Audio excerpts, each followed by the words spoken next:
Welcome back. So, in the past, we have looked at one-to-many relationships. So, we always said that we would have a parent table, for example, lecturer, and we would have a child table, for example, course. And so we would place the key, the primary key of the parent table into the child table. So in this case, for example, we call the foreign key lecturer ID, and we said that it referred to the ID column in the lecturer table. And so that's how we established a one-to-many relationship. And why do we call it a one-to-many relationship? Because we can have one lecturer teaching many courses. Okay? And so that translates into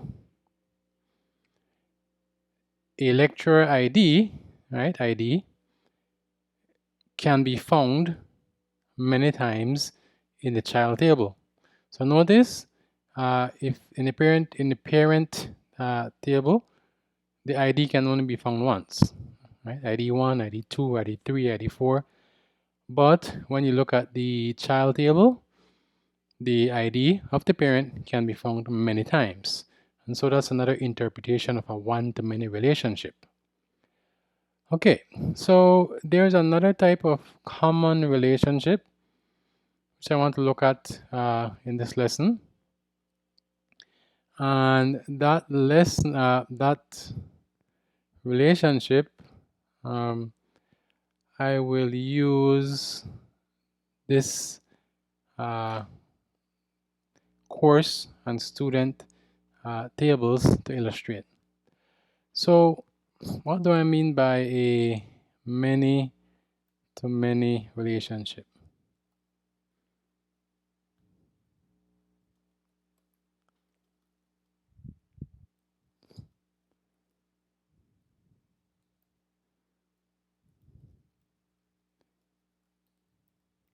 Okay.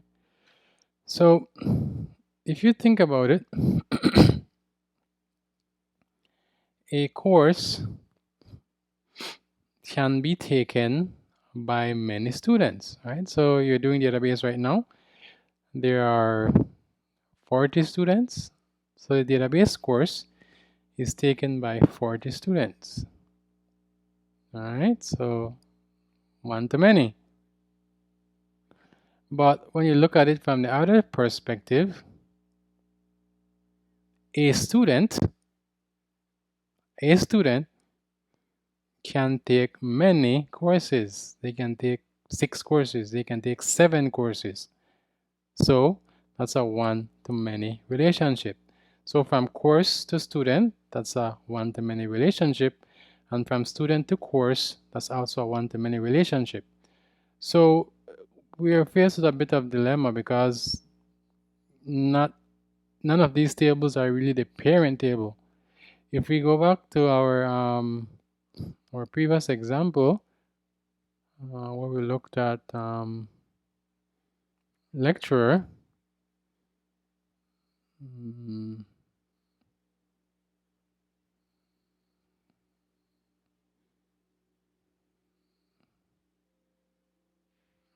where was it? Yes, self. If we come back and look at our one-to-many, a lecturer can teach many courses, but as you know, a course is only taught by one lecturer. Okay, makes sense. So it's really a one-to-many. All right, one-to-many. A course will not have many lecturers. No, just one lecturer. But here, when we look at student and courses, it's one-to-many on both sides. One course taken by many students, one student takes many courses. So either way you look at it, it's one-to-many. So now the problem is, how do I represent this? How do I tell the DBMS that I have a one-to-many relationship? Do I, since both of them are parent in reality, right? So course is a parent and student is a child when the focus is on the parent course. But then if you switch it around and look at student, student becomes the parent and course becomes the child. So where do you place the primary key? Where do you place the foreign key? Right? That's a very difficult question. Should I place the primary key of course into student? And then should I place the primary key of student into course? Right? So it turns out that to solve this problem where we have a many-to-many relationship, right? Where it's basically one-to-many and one-to-many on both sides, we have to introduce the idea of a linking table. So instead of having to try to fit the primary key of this one into course into student and then of student into course, we decide to just use a third table. Okay. All right. So what I'm going to do, I will introduce a third table. Okay, and so I will call a third table a linking table.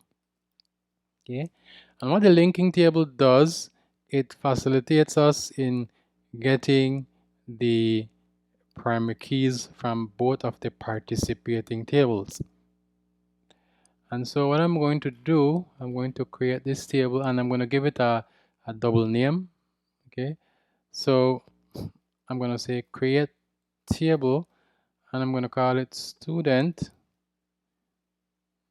underscore course. Right? That's the name of my table. So what will this table have? What will this linking table have? What is the purpose of this linking table? Well, it's going to have a primary key, of course, right?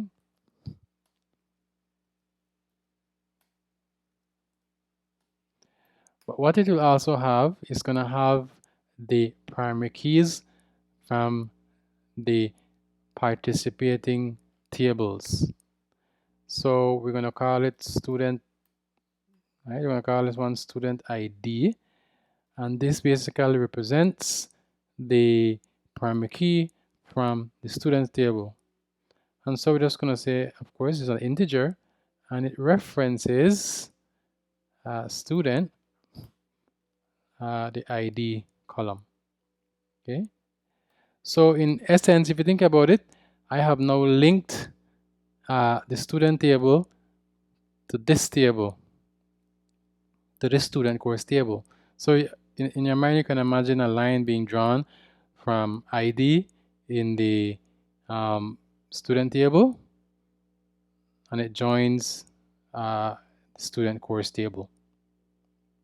Now, I want to now link this student course table to the course table. So again, I'm just going to create another foreign key. Okay, so I'm going to call it course ID.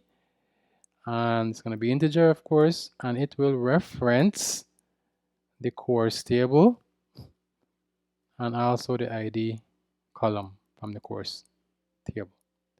So notice I have two foreign keys, right? So this is foreign key 1 and this is foreign key 2. Okay, so in essence, I have linked all the two tables together via this third table. So if you were to imagine it, you would have student table on one side, the linking table in the middle, and on the other side you have the course table. All right, so we're linking them together. All right, so how do you insert values into the linking table? Well, that's straightforward. We're still going to use insert into, right? Nothing new there, except we're gonna have to say, since it's only two things, right? So we're gonna say student ID, because remember, this one is going to be generated by Postgres for us, so we do not need to include that. So student ID and course ID. And so we can fill in. Let's get rid of this. Okay. And so let's say for course 1, student 1 takes it. For course 1 again, student 3 takes it. For course 2, student 2 takes it. For course 3, student 2 also takes that course. And let's just say for course 3, student 3 takes that course. All right? I'm going to leave it at that. Okay, so notice all I'm using are the keys. These values, these first values, represent the student IDs, and these second column of values represent the course IDs. Okay, so let's save that and let's read this in. I'm going to use the same week 6 database. Okay, so let me clear that up. Many SQL.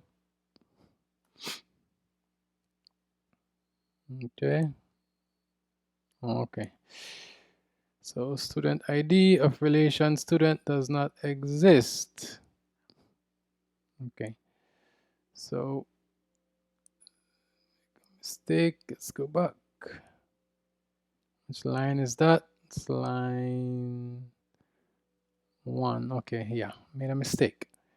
That happens when you copy and paste. So it should not be student.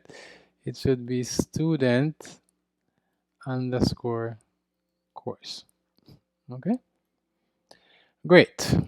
So I should have put the linking table here because we are putting in these into the linking table. So I'll need to redo this. So I'm just gonna come up here and I'll have to drop these tables. And so notice I'm going to drop, okay? And so because I have basically linked them, I want to say drop, okay? Table if exists, student course. I'm gonna drop the linking table first. All right. Drop the linking table first, and then I'm gonna drop table if exists course, and then I'm gonna drop table if exists student. Okay. So we tend to drop the linking table first. Okay. So let's run this again. All right, good. So what I want to do is to show, let me clear the screen, Control L. Select all from student. Select all from course. And then select all from student course. Okay. So notice these are generated by Postgres, no problem, right? And we have these. So you might be asking, well, okay, what's the point now? What did I do with all these numbers? Well, that's where our joins come in. So let's say you are tasked with finding out for each student the courses that they take, right? Which is a very common thing. When you get your grade report at the end of the semester, right? You see all the courses you have taken. So let's say you're asked to write a query that shows each student, and for each student, the course that they're taking and how many credits that course is. All right, and so we will link our table. Now, I want us to link our table based on how I have mentioned it. We would have one table on the left hand side, we would have the linking table in the middle, and then we would have the third table on the other side. Okay, so if we're going to do a join, we will join the first table with the linking table, and then we will join the linking table with the table on the right. So left, middle, middle to right. Left to linking, linking to right. Okay, so let's write a join to do that. Okay, so show students and the courses they take plus the credits. Okay. Okay. So I know I'm gonna need first name, last name. So I was gonna say student S. All right. S last name. I'm gonna need the course code. Okay, so see that code. I'm gonna need the course name. So see that name. And I'm gonna need the number of credits for the course. Okay. So I'm gonna say from, and notice now I will choose one of the tables. Let's say student. Okay, as S. Okay. Now I want to join, and I'm going to use an inner join, of course. All right. I don't want to see students who don't have any courses. No. I want to see students who are taking courses. Inner join with student course. So I'm joining student with the linking table. And I'm going to call the linking table SC. And we're going to join on what? Well, the primary key of the student and the foreign key, which is found in the linking table. So it's s.id is the same as sc.student ID. Okay, great. So now what I want to do is to join the linking table to the course table. Okay, and so I'm going to say inner join. Okay, so the way you can imagine it is these first two tables are already joined together. So student is now linked with student course. And so now I have to link student course with course, which effectively will allow all three tables to be linked. And once all three tables are linked, I can read across all three tables and get information from all three of them. So inner join course as C, and I want to join them on what? Well, what is in the linking table, right? So I could say, I'll just put it this way, sc.course ID is the same as c.id. Okay, some of you might have said c.id is, some of you might want to say c.id is sc.course ID. And that's okay too. But I'm just putting it the way I want it to flow. From student to student course, from student course to course. Okay, so this is my join. So notice from student, I'm going to link that with student course. And then from student course, I'm going to link that to the course. So now all three tables have been linked. And so this really means that I can read across. Okay, I can read across. All right.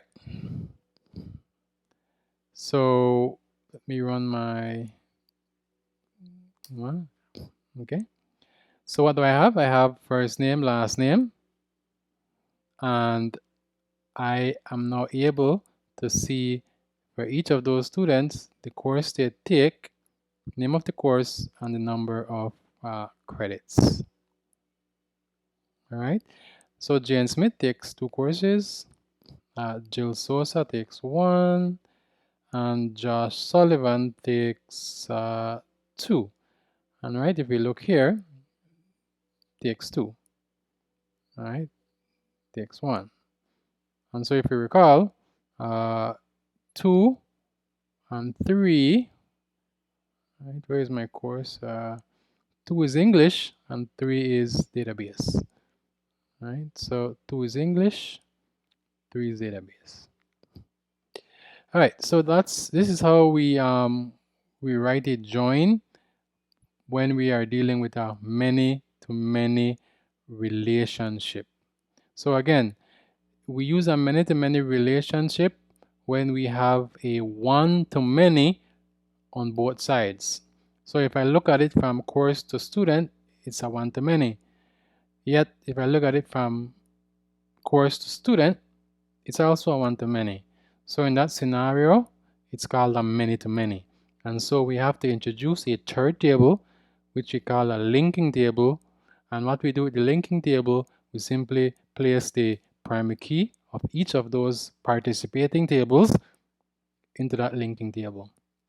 Now, I say each of the participating tables because you might have more than 2 participating tables, right? You might have a relationship of maybe where you have 3 tables, right? And then you would just put in the 3 foreign keys. But normally, it's 2 tables. All right, so again, I have 2 foreign keys, each one belonging to one of the participating tables. And then, of course, I have a primary key, which will allow us to uniquely identify each row in the linking table. And then to insert values, we simply insert the foreign keys. And then to use this many-to-many relationship to actually write a query, we have to link them together. All right, so that's it for many-to-many relationships. So now you already know how to do a one-to-many relationship, all right? And so now you have learned how to do a many-to-many relationship. So those are the 2 most common relationships, and so you must become comfortable identifying both of them, as well as writing queries, joins for both of them. Great, I'll see you in the next lesson.